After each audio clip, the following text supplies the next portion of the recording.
So I'm Margaret MacMillan from the University of Minnesota. I'm one of the bone marrow transplant physicians at our institution. And we've been specializing, for those of you that don't know us, in transplanting FA patients for at least the last 25 years. John Wagner and I head up our program. But in total, we have a huge group that are focused in taking care of FA patients, not just through transplant, but all the other health aspects that FA patients have.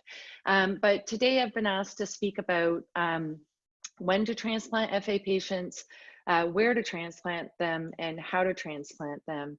And in discussions with Jordan, we decided that perhaps instead of me just giving a lecture like we often do, I'm going to give a brief overview without slides, so I can really have you guys ask questions that are relevant to what you're wondering about versus me just talking the majority of time. So I'll just take the first 5 or 10 minutes speaking about the topic and then open it for the questions, and hopefully I can address a lot of your questions and concerns I guess in the next 50 minutes in total.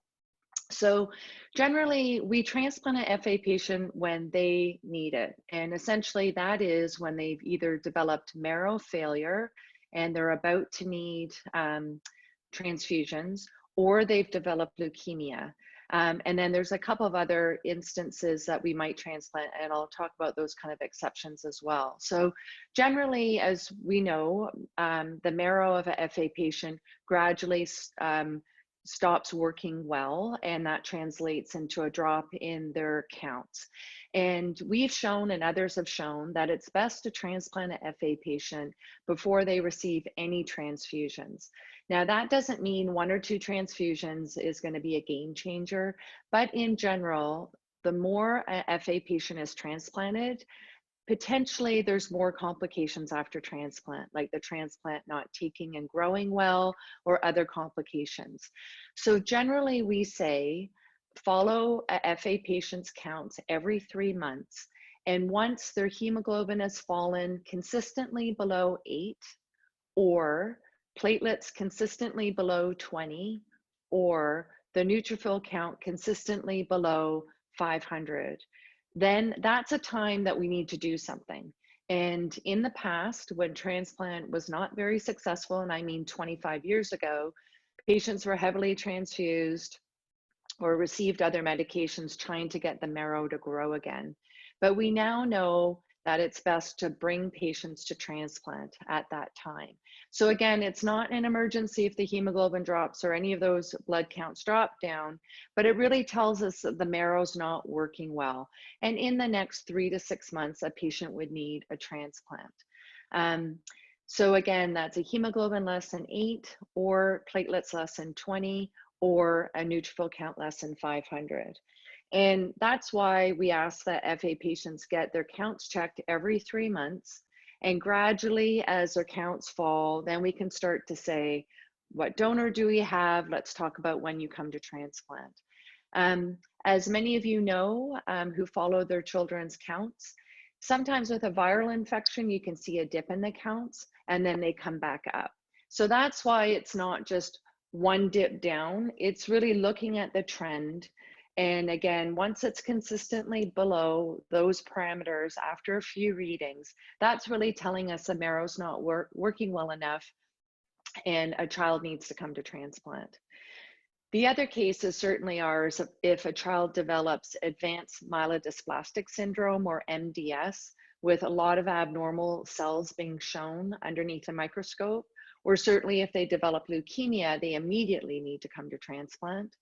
And then the other areas that we're mindful of is if there's a clone that's developed in the cells of the marrow. And that really depends on what the clone is. There's certain clones that would be immediately come to transplant, for instance, monosomy 7. And then there's other clones that sometimes we watch and then they ebb and flow. Some are higher risk of developing leukemia. So in any time you have myelodysplastic syndrome or MDS or a clone, your risk for leukemia is much higher, and that can develop a lot faster. So that's why we bring those patients to transplant. And then finally, there's some patients that we feel we might say come to transplant even without any of what I just spoke about. And really that's reserved to the patients with BRCA2. And the reason for that is those patients can quickly develop leukemia without any of these warning signs of abnormal cells for a few months before they develop leukemia. But I think that's kind of getting a little too technical for this talk. I think really it's a matter of, for the general FA patient, bring them to transplant when they need it. And so we have transplanted children that are under a year of age. We have transplanted adults who are in their 40s. We know adults with FA who don't even need a transplant yet. Our median, or the average time that children come to transplant, is around 9 years of age. But really, it's when a child needs a transplant, or an adult, that's when they come to transplant. You don't need to come just because you've reached a certain age or for any other reason. You come when you need it. And the reason that's important is we continually improve upon how we transplant patients. And so this is getting into the how bit, which I'm going to speak about before I speak about the where bit. But 25 years ago, we were not doing transplants very well for FA patients. And the reason is we hadn't learned how to transplant patients safely and effectively. FA patients can't handle the normal dose of chemo or radiation than somebody without FA. They can only handle a fifth of the dose because they don't repair their DNA well. So in the past, we either gave too much therapy and the patients died from side effects of all that therapy, or we gave too little and the bone marrow didn't take and grow. So 25 years ago, the success rate for transplanting FA patients in general was only about 25%. Now, through our work and others, learning how to do transplants better and more effectively, our success rate and others are greater than 90%. And so the how has changed over time. So the challenges of transplant: how to give the therapy, what dose to give so that it's effective without harming the patient too much, how to prevent a major complication called graft versus host disease, where the donor cells can attack the patient. It's important to try to prevent that because it itself can cause death, unfortunately, or a lot of side effects, graft versus host disease, or GVHD. As well, it's very clear that patients with FA who develop graft versus host disease have a much higher risk of cancer later in life. And so we've done different strategies to prevent GVHD. The biggest being trying to manipulate the donor cells, taking out most of what we call the lymphocytes, or a type of white blood cell from the donor graft that can cause graft versus host disease. And there's different ways of doing that. You can give medicines, but more effectively, you actually take the cells from the donor and you put them through a machine that essentially sorts the cells and only gives those cells that the patient really needs to regrow their bone marrow, and try to not give the cells that give graft versus host disease. We used to do this. There's different ways of doing it, not to get too technical, but for us at the University of Minnesota over the last year and a half, we have a new way of doing it called alpha beta depletion that is so effective in sorting these cells that we don't give our patients immune suppression drugs after transplant. And that's huge because they don't have all the side effect of those immunosuppressive drugs, which is infection, high blood pressure, electrolyte abnormalities. And we've only been doing that for about a year and a half, this alpha beta depletion. So this is just an example of waiting until your child or you need a transplant. You get the benefit of all this research. And you get the benefit of us saying, what we're doing today is not perfect. How do we improve upon it? And it's these stepwise clinical trials that a group of us have done. that have said, you know, what we're doing now is better than what we did in the past, but how do we improve upon it? And we've improved the survival after transplant, we've reduced graft versus host disease, we've made the transplant easier. And hopefully, again, in 5 years, it will even be better than it is now. So how to transplant is really critical, that it's a part of a clinical trial saying we want to do something new. We want to explore a safer way of transplanting in a more effective way than to say, well, we're doing a pretty good job, let's just keep doing what we're doing. And it's really having these novel ideas that make it more successful for your own child, but also for the future.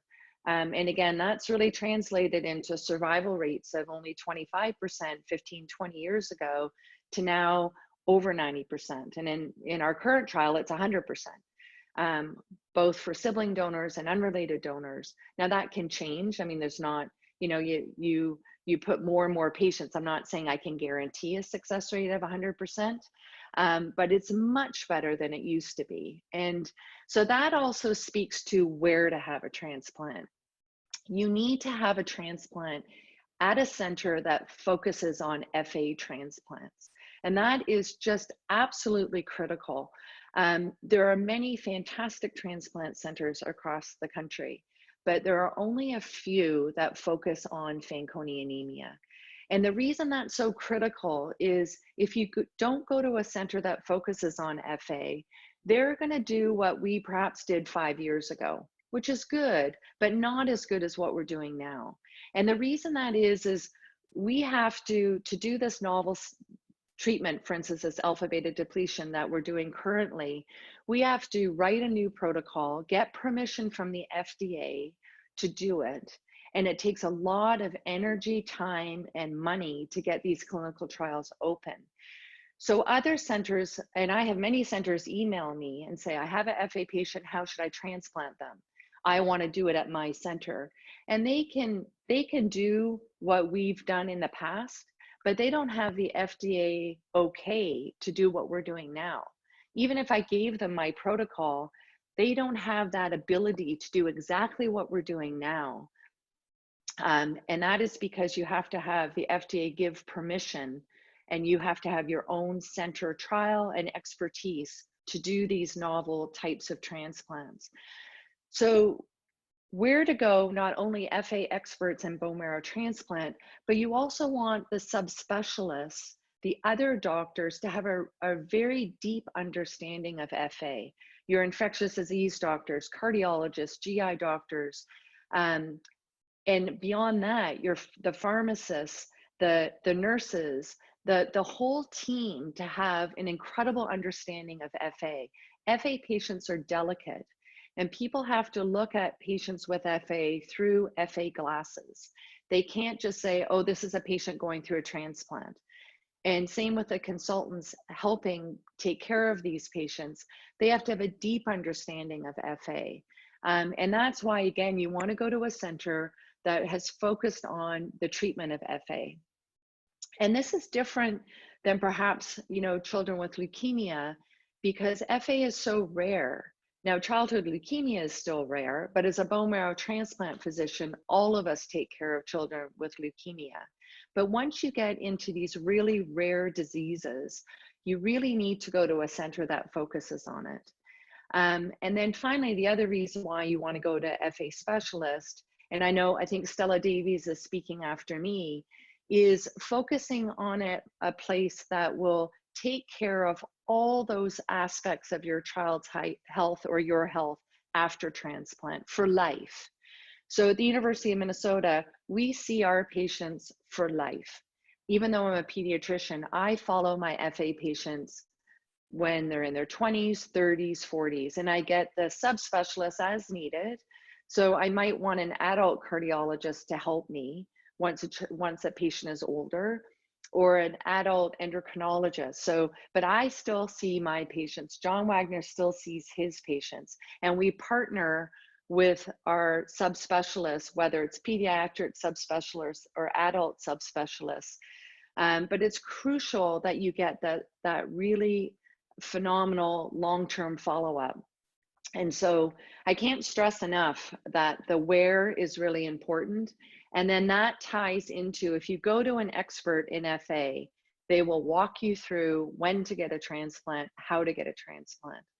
And I like to see FA patients right when they're diagnosed. I think sometimes too, this is a little confusing for people because they don't necessarily want to see a bone marrow transplant physician when they know a transplant's far out.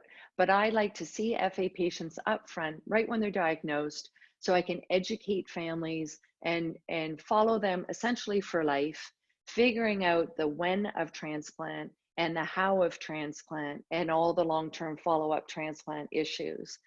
And I know for some families it's an insurance issue, but I find if the referring doctor is also on board with the family coming to me or John, we can work through the insurance issues. And you often hear no, you might hear no 4 times, try it again. We write letters, the referring doctor writes letters, and then we can get you to an FA expert. So I think that's crucial. Once you're with an expert, then you don't have to worry so much about when to transplant, how to transplant, because that dialogue and education will be ongoing. So that's sort of in a nutshell what I wanted to say. And now certainly I would like to open it up for the next half hour to answer any questions you may have.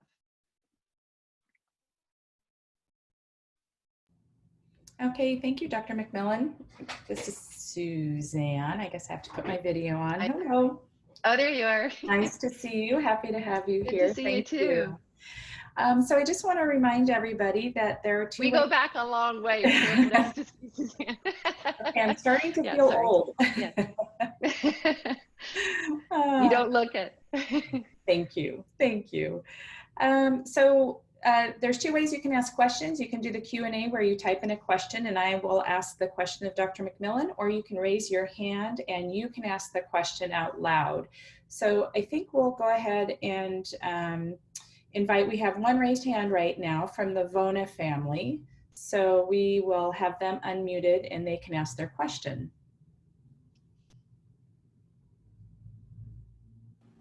Hi, can you hear me? Yes.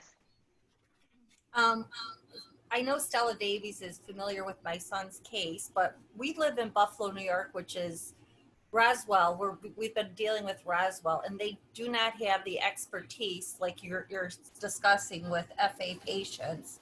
And Sean's situation is simply, like as you stated, very delicate because he does have leukemia. But in addition, he was supposed to go to transplant, and it was delayed due to various reasons, the donor, the COVID situation. And now he has an infection in his brain. So once again, it's delayed. It's called toxoplasmosis.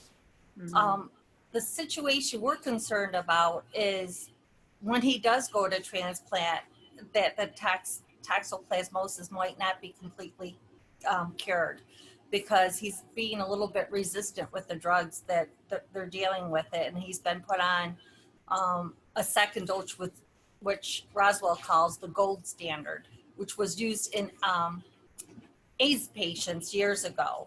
So I guess where we're coming from is we have a lot of concerns. And if we're not able to go to one of the centers, we would like to be able to speak with specialists such as Stella Davies or yourself or John Wagner or any of them. We reached out to 3 of the FA doctors already with Sean's case. So I guess so I'm sorry to hear. We need that communication with someone that we feel we have confidence in versus a center that hasn't dealt with much when it comes to FA patients. Yeah. So I'm sorry to hear about Sean, and hopefully he'll get well enough to have a transplant. As you can appreciate, these cases are really complicated, and so to do a formal kind of consult and give advice, whether we do it or Stella Davies, what it really entails is And right now, because of COVID, we are doing a lot of video conferences, and I think that they're fairly effective. But you know, what that would entail is having all of the pertinent records sent, let's say, to me, so that I can review them all. I can get my infectious disease doctor to review them all. And, you know, as you can imagine, that takes time. And then to get, depending on what we see, to get further records like CT scans or MRIs sent to us, and then to do a formal consult. And, you know, my consults with new families take 2 to 3 hours, because it's not you know, every patient is unique, and it takes a lot of time to go through the records and truly get a deep understanding of where the patient is, and then to be able to formulate a plan. So, you know, you can do that by, you know, for us easily. I'd be happy to arrange that either with me or John. And I'm sure Stella Davies would be happy to as well. But it's not sort of a parent calling and just kind of us being able to quickly do it over the phone, but it's taking that time to review all the records, and if need be, speaking to your doctors to figure out what's been done to date, so that, because sometimes just reading the written word isn't enough. You want to have a dialogue. And so it takes hours actually to do a proper consult. But we do it all the time. And I think it's important to go to a center or to have a consult at a center that understands FA. Thank you. This is Sean Stadds. One of the questions I have is that all along the one doctor was telling us that we cannot do the transplant until the infection is completely gone in his brain. And then the infectious disease doctor about a week ago said to us, if he sees an improvement in the infection coming down, then he would suggest having Sean go to transplant at a high risk.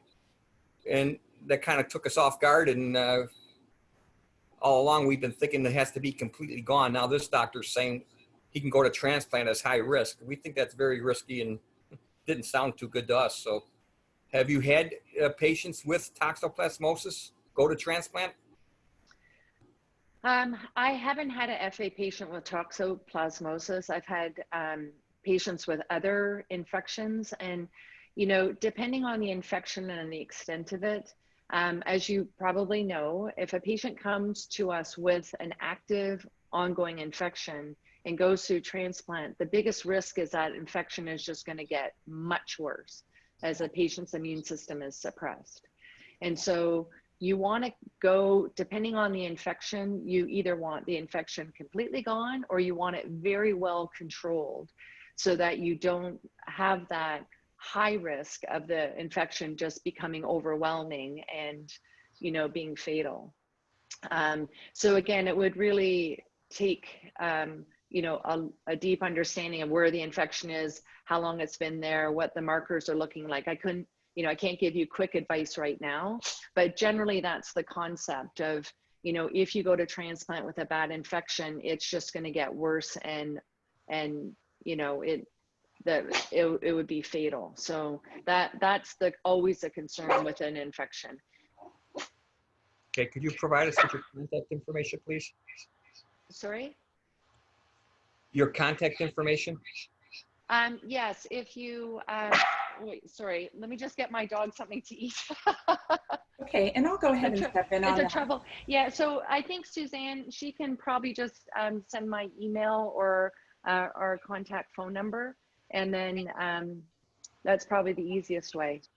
Yeah, we'll go ahead and put that on the Slack channel for this presentation. So we'll make sure we get it over there as soon as possible. Thank you. Okay. You're welcome. Good luck. Thank you. Yeah. Okay, Dr. MacMillan, we have a few questions asking about international folks that don't have access to perhaps centers of expertise for FA. So can you speak to what the best course of action for them is and any resources that you might have? Yeah, I mean, I think that's very challenging. I often get emails from people in this situation. And even if you're not in the US, I would say that there are, you know, incredible experts outside the US. So I'm actually from Canada. There's experts in Canada, but there are experts in Europe, South America, and other countries. And I think that, you know, depending on insurance, there is that ability still to go to a center of excellence. For instance, if you're in Europe, I know that sometimes countries will allow you to travel.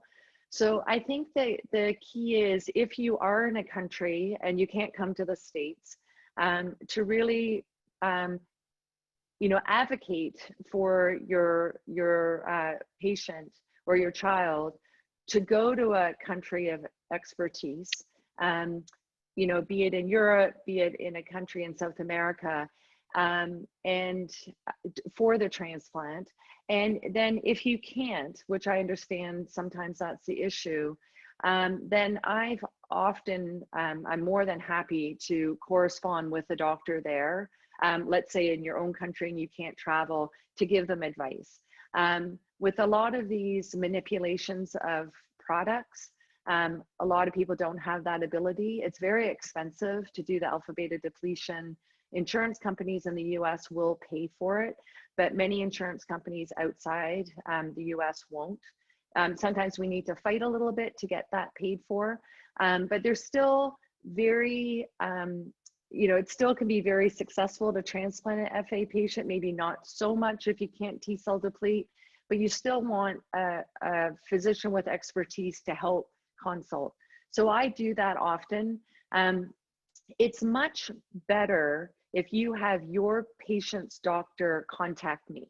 With all due respect to parents, it's very hard to talk about the details of a transplant and for you to, you know, relay that to your physician. But if you have a physician, you know, feel free to say, can they contact me or one of the experts here in the US? And we're more than happy to talk to them about how to transplant a FA patient. But it really, the best way to take care of a complicated patient is for the physicians to speak to one another. It's too complicated to have a family start talking about drug dosing and how to T-cell deplete and what stem cell source to use. It's not the best way to communicate for us. Okay, thank you. We have a question from Rumbi, who has an 8-year-old son that gets blood transfusions every 2 weeks. At this time, the red blood cells and the platelets are low, and so that's why they are having the transfusions. They're wondering if the BMT should be encouraged at this time, even though he or she is not really sick. Yeah, this is an excellent question. And the answer is yes.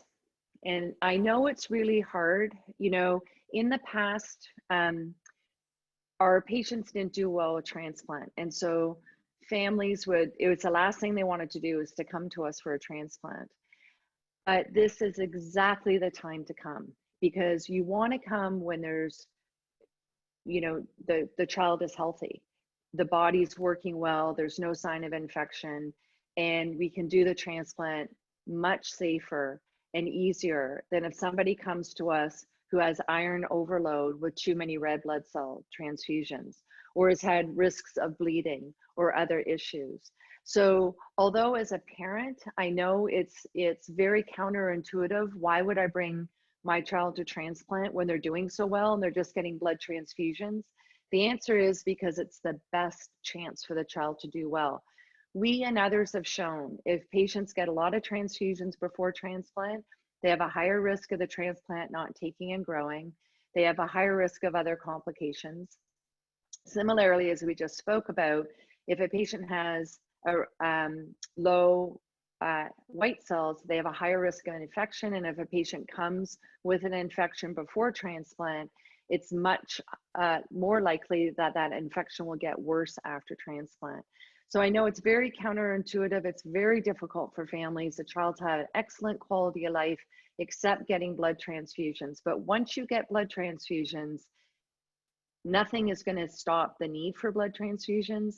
You need a transplant. It's safer and more effective to have it done now than to wait. There's no benefit of waiting. The risk of bleeding, the risk of infection, the risk of fatigue, the risk of a lot of transfusions just continues to build.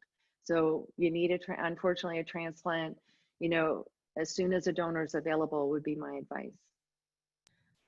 Margie, we just had a question about the transfusions. Are you able to discuss how many would be too many, how you can determine? Yeah, so that's a really good question. So just to explain to people how we come up with answers to some of these questions is we look at our data. And so we look at a group of patients that have been transplanted, and some have done well and some didn't do well. So those that didn't do well, for instance, if the graft didn't take and grow, or they got GVHD, or they died, then we say, well, what was it about those patients that made them have a poor outcome? And over the years, we and others, there's been studies in a national study asking this question in the US. There's been European studies asking this question. So what are those aspects about FA patients that make it more likely that they're going to have either a really rocky course or they're not going to survive a transplant? And of all the issues we look at, you know, are they a boy or girl? What's their age? What's their mutation? All of those kinds of questions. One that's come up consistently, one answer to those questions is transfusions. So sometimes the data is looked at, did they have 1 to 20 transfusions or over 20? Some data says, did they have up to 10 transfusions or more than 10? And then our recent data was, did they have any transfusion versus none? And in each of those analyses, the higher the transfusions, the more likely they were to have trouble. And surprisingly, in our last analysis, we saw any transfusion was associated with a poorer outcome. But that's not a game changer. Part of this is statistics and numbers. Less families now come to us, or less patients come to us with transfusions. And so, and often those that have had transfusions might have had a harder time finding a donor, don't have as good a match of a donor, might have had infection. So I don't want people to be scared to think that 1 or 2 transfusions or even 5 is a game changer, like a light switch, gone from an excellent prognosis to a poorer one. It's just, we know there's no benefit of giving the transfusions except you're buying time. And for all of our patients, coming when they need a transplant, not beforehand, but when their counts are low, is the best time. They're likely to be healthy, no sign of infection, and you know, just robust and full of energy, and that's the best time to go through a transplant. So I don't want people to worry if their child has had transfusions that it's a game changer, but it really does tell us there's no benefit in waiting at all for a transplant. You should have one, you know, right, you know, like now or in the next few months.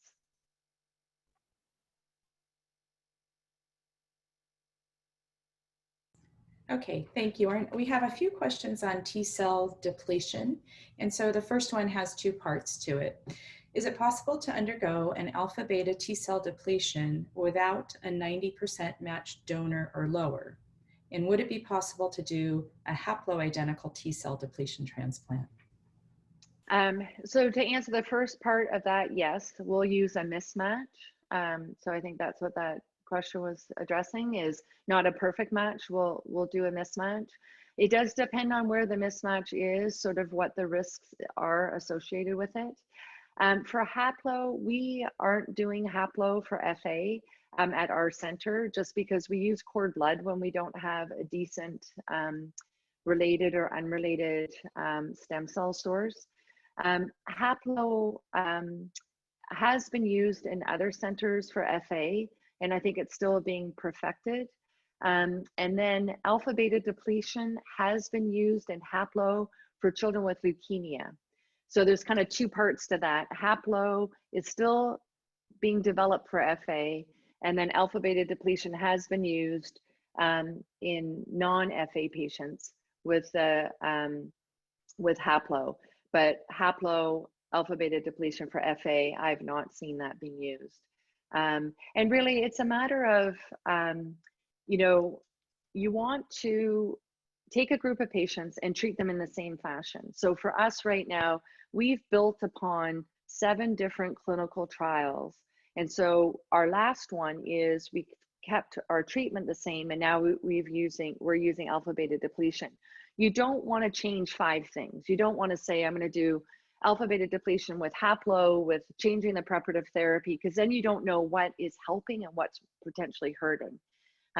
So each center kind of has their backbone of how they transplant, and then when they've got a new question to answer and a new iteration of a clinical trial, it's best just to change one thing.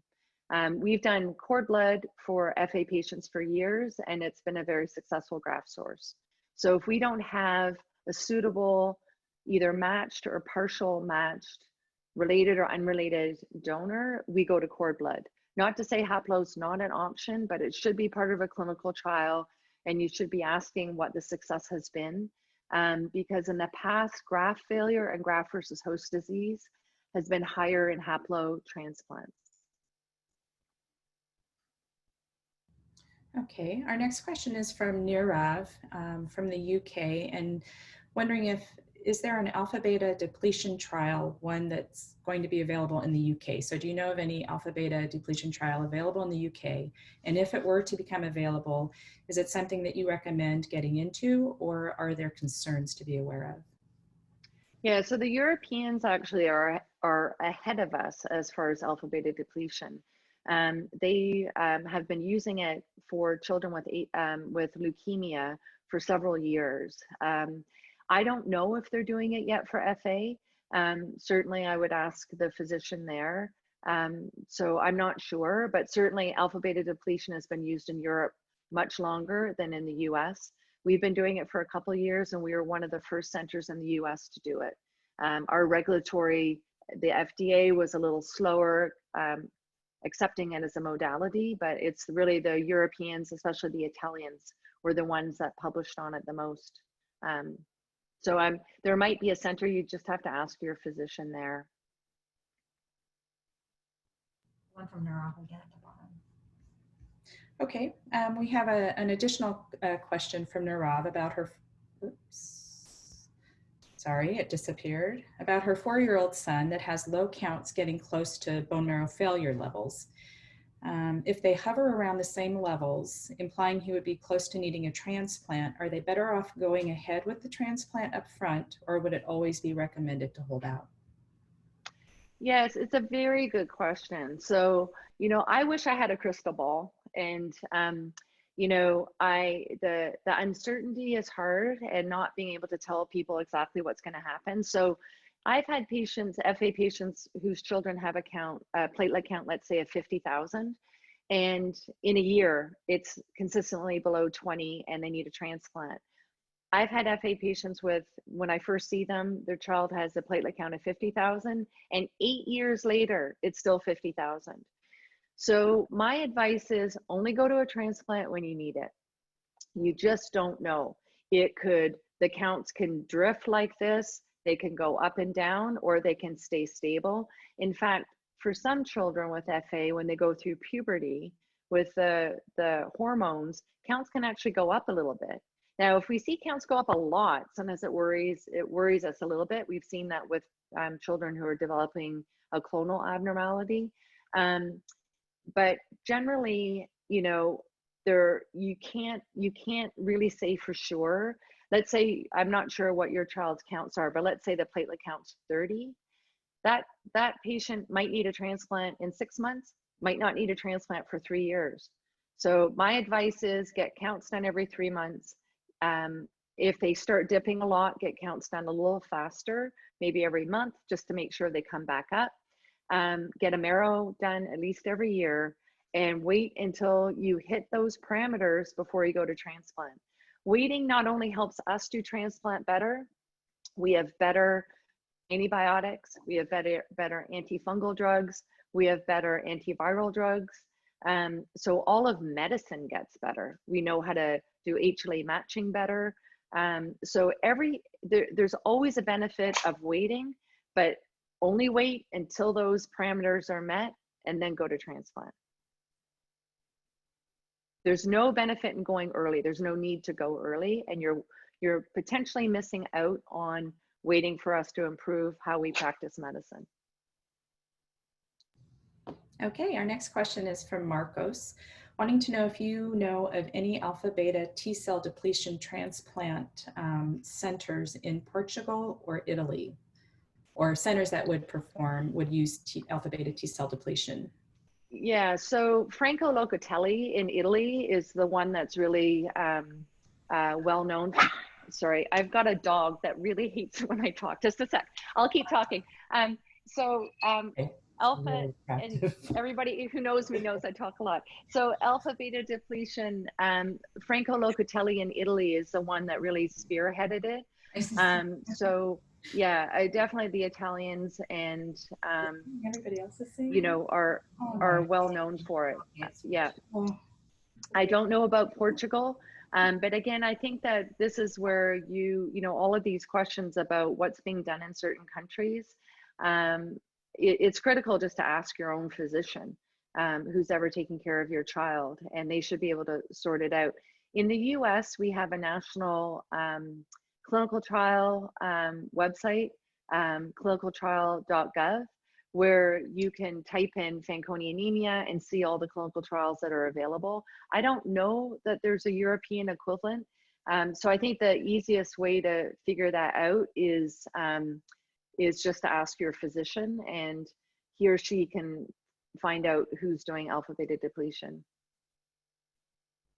But certainly the Italians are very well known for it. And the Spanish group is very strong in FA. The German group is very strong. There's a lot of, as you guys probably know, FA research fund groups there, or family groups there. And that's another resource. Even to get a hold of like the Spanish group and ask them, and maybe Suzanne, I don't know if you give out their contact information, but you guys certainly know a lot of the strong FA researchers in Europe, and perhaps families in Europe could email them and ask. They'll know better about the European trials than I do. But certainly Locatelli, Franco Locatelli is fantastic for alpha beta depletion. Yeah, true. You can just get a hold of Jordan and I, and we can give you a list of resources to use. Okay, so our next question is from an anonymous asker. It looks like an adult that was transplanted at Duke as a child. Would following up with them be okay, or should they transfer their records and be followed by an FA specialist? Also, a little bit more. Oh, sorry. Sorry, Margie. Yeah. There's a second part. It sounds like they work in the medical field, or maybe are considering it as a paramedic, and having FA, would they want to avoid that? So quick answer to the second part, no. I mean, you can, you know, that's fantastic. And I think it's a wonderful career. So no reason not to do that. Be a paramedic or any working in the medical field for any aspect. It's crucial, and I know Stella's speaking after me, but it's really crucial to have follow-up at a FA, if possible, at a FA center. And the reason for this, and this is the tough part, I can tell you it's really, really hard on us, is the cancers after transplant. So, you know, it was our whole focus for years was get patients through transplant successfully. And, you know, we're very happy that we're able to do that for the most part. But now it's just heartbreaking to see the young cancer, the patients who are young with cancer right now.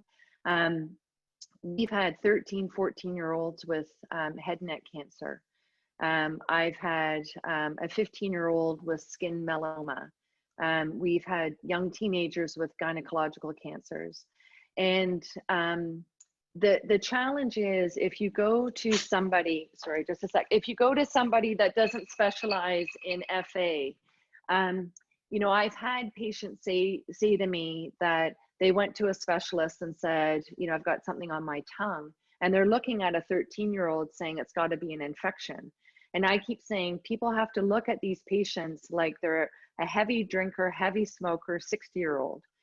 And, you know, it's crucial that patients are followed not only for head and neck surveillance, which is having the oral cavity looked at by a dentist every 6 months, but at the FA center, an oral pathologist having ear, nose, and throat look at them, having, for women, gynecological cancer, having dermatology look at them.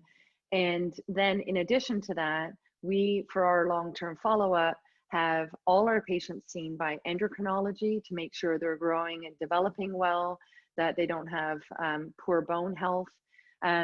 We have them seeing, we have a whole group of subspecialists, pulmonology, cardiology, GI, all with a specific interest in FA. And the key is, just like for all of us, we want to catch things early. We want to have screening done. And so before an issue really develops, they can, you know, it can hopefully be taken care of. And the challenge is, if you go to a center that doesn't specialize in FA, they're not wearing the FA glasses, as I like to say. They, you know, they have to be able to recognize things that are specifically developing in FA patients. And one of the things we do is we've done a lot of research and long-term follow-up in FA patients, and have a group of subspecialists with a keen, you know, a keen interest in this. They want to learn, and they're fascinated by FA. You don't want to be going to a long-term follow-up clinic. I mean, Duke is a fantastic transplant center, and I'm sure they have a great long-term follow-up, but if they don't look at you through FA glasses, they're not going to do the same follow-up as what we do for our FA patients. And it's really the cancer risk, and then also other health issues. I think a lot of FA patients have lung issues that are preventing them from exercising as much as they want to. And other issues that we're seeing now that we've got a good group of patients in their 20s, that we're seeing them and recognizing problems that maybe other transplant patients never get, or they don't get until they're 40 or 50. So ideally, to be followed at a FA center is, for long-term follow-up care, is best. Insurance can often be a problem. And so what we often do is see patients, and then they might not be able to come every year, but even if they came every 5 years, or if we give them a package of these are the issues that need to be addressed.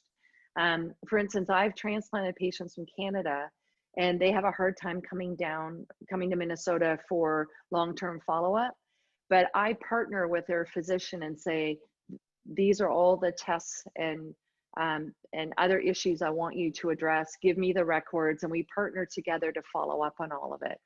But it's really important for all of you, for your children, for yourselves, to go to doctors that understand FA, and understand what they don't understand about FA.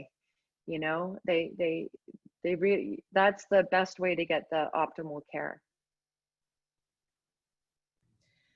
Okay, we have time for one last question, and then just as a reminder that you can go over to the Slack channel for this topic and ask questions, and we'll do our best to get them answered for you. So the last question is wondering if there's an advantage to undergoing IVF or PGD for an HLA matched sibling. Is there any advantage for transplant outcomes for that? Yeah, so that's a really good question. In the past, we used to kind of jump and say yes, because outcomes with unrelated donor transplants were much less than with related donor transplants. With a related donor transplant, we do use less treatment to get the patient through.